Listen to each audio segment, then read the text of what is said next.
Welcome back to Unsolicited Feedback, the podcast where we cut through the noise, skip the corporate jargon, and get real about what actually drives results. Because let's be honest, hope is not a business strategy. I'm your host, Chuck Knabusch, the operations guy, and after 40 plus years across the military, corporate America, and now entrepreneurship, I've seen what works, what breaks, and why leadership, planning, and execution are the great separators between average and exceptional results. As you're catching the replay, send your thoughts or challenges directly to me at chuck@1310.com. That's chuck@13ten.com. Hey, your time matters, so let's jump straight into today's topic. The cart shortage that wasn't. Why manufacturing leaders misdiagnose constraints. Let me tell you about a brand new manufacturing facility. Shiny floors, fresh paint, brand new equipment, and big expectations. Production had officially started, and like every startup plant I've ever seen, it was messy, noisy, and slightly chaotic. They were using cellular manufacturing, one-piece flow inside the cells, lean on paper, efficient in theory, but there was a catch. Work had to be batched to get to the cells. Otherwise, the upstream processes couldn't keep up. And then the debate started. One camp said, "We don't have enough carts. The cells are starving." Another camp said, "It's not the carts. Something else is wrong."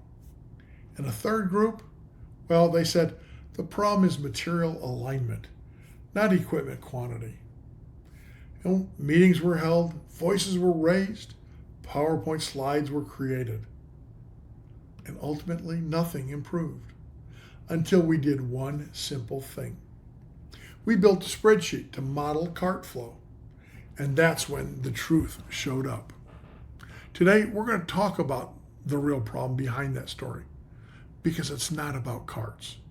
It's about how leaders misdiagnose constraints.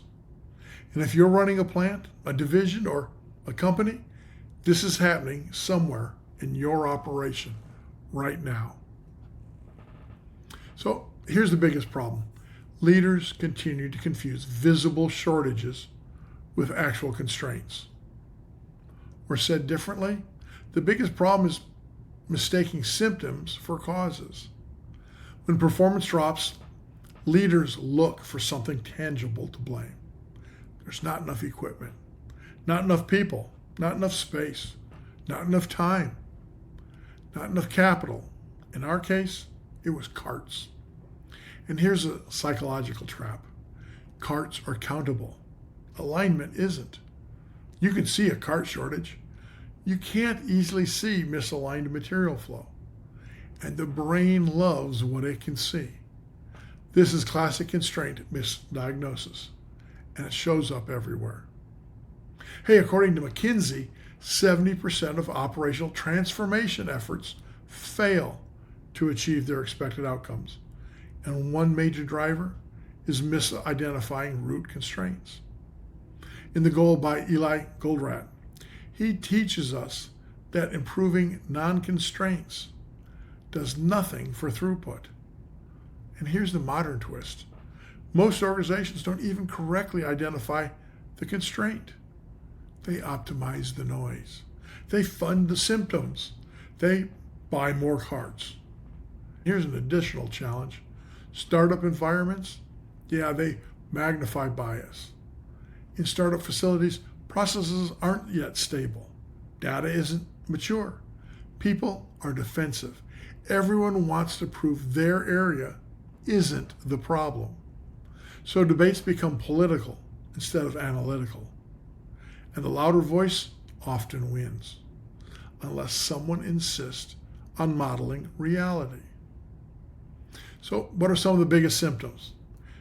They're experiencing intermittent starvation and intermittent congestion at the same time.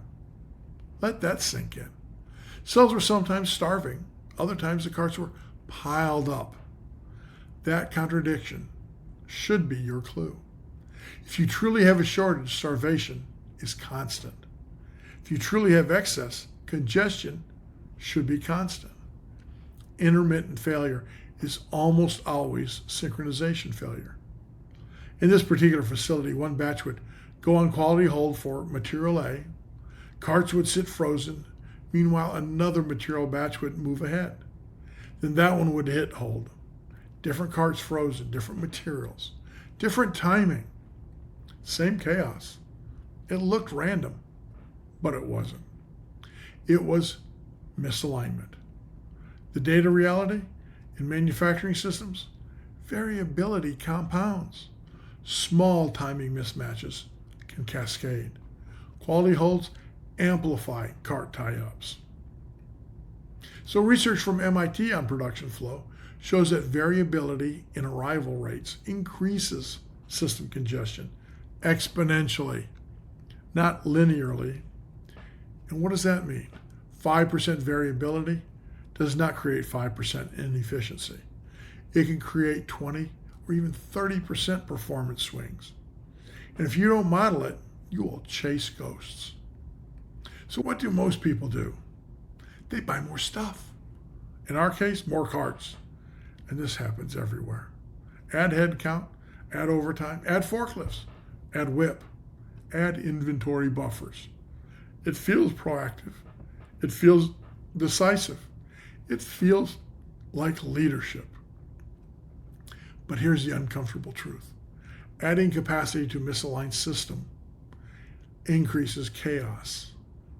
If alignment is broken, more carts equals more misalignment. More whip equals longer cycle time. More buffers equals slower problem visibility. Little's law tells us that whip equals throughput times cycle time. If you increase whip without increasing throughput, cycle time increases. Always. No exceptions. Yet leaders still believe more inventory will smooth the system. It doesn't smooth it. It hides it. So why does that solution rarely work? Because it treats structural problems with resource solutions. The carts weren't the constraint. Synchronization was. Material timing was. Quality hold timing was. Batch release logic was. And here's a counterintuitive insight. You can have enough physical assets and still starve production because the constraint may be temporal or logical or behavioral, not physical. When we built the model, we included batch sizes, release cadence, quality hold probabilities, average hold durations, cycle time, the number of cells, cart turnaround time, and we ran scenarios. Low variability, high variability, worst case assumptions, best case assumptions. And guess what? We were already at the high end of the required cart range. Buying more carts would have done nothing except cost money and give everyone false confidence. The hard truth, most operational leaders don't suffer from lack of effort. They suffer from lack of modeling. They argue from perspective, not from math. And math removes ego. One thing you can do to actually move the needle, model the flow before you buy the fix. Before adding equipment, labor, inventory, software, space. Build a simple operational model. It doesn't have to be perfect. It has to be directional. And ask, what are the variables? What assumptions are we making? Where is variability entering? What happens under worst case conditions? You'd be shocked at how many capacity problems are actually flow problems. Step-by-step framework. Map the physical flow. Identify the decision points. Quantify batch logic. Quantify the variability and run range scenarios.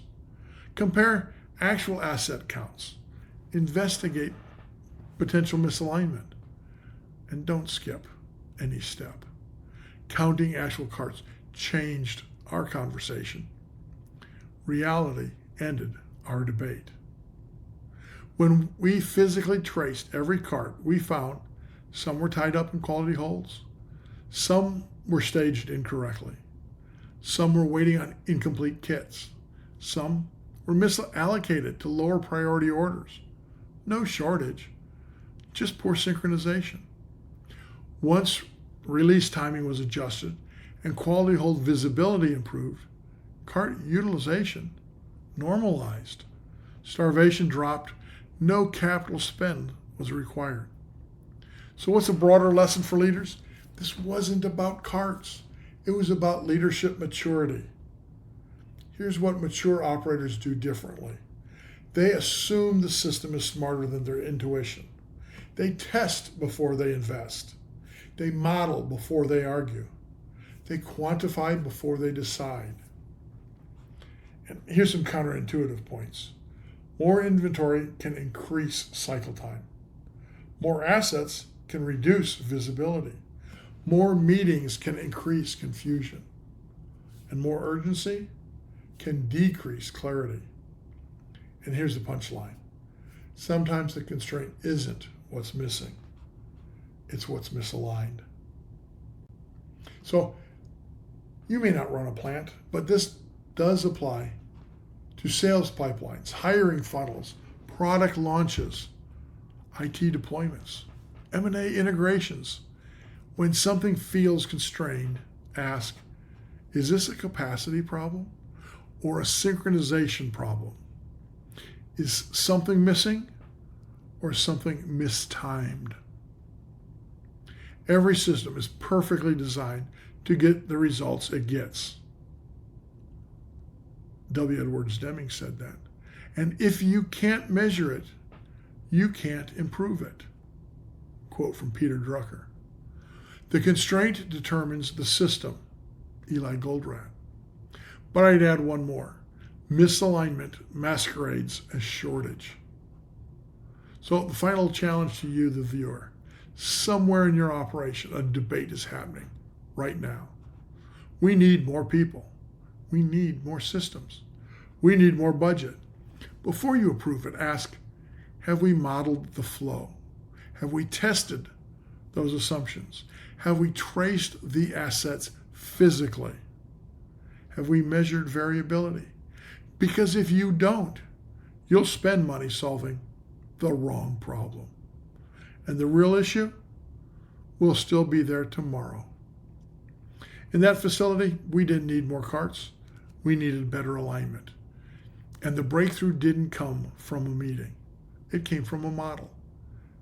Hey, if this resonated, hit subscribe, because the difference between average operators and elite operators is pretty simple. Average leaders argue opinions. Elite leaders model reality. And reality always wins. And that's a wrap for today's episode of Unsolicited Feedback. Thanks for joining me, but don't just nod along. Apply something from today's conversation, because results don't show up just from listening. They show up because you did something. Even one small action this week will move the needle farther than a month of good intentions. If you want to go deeper, scan the QR code. Schedule a 30-minute strategy chat. I'd love to hear how you're using planning, leadership, and execution to make sure hope never becomes your business strategy. Drop a comment and like the episode. I'm Chuck Knabusch. Until next time, stay focused, stay disciplined, and don't you dare rely on hope.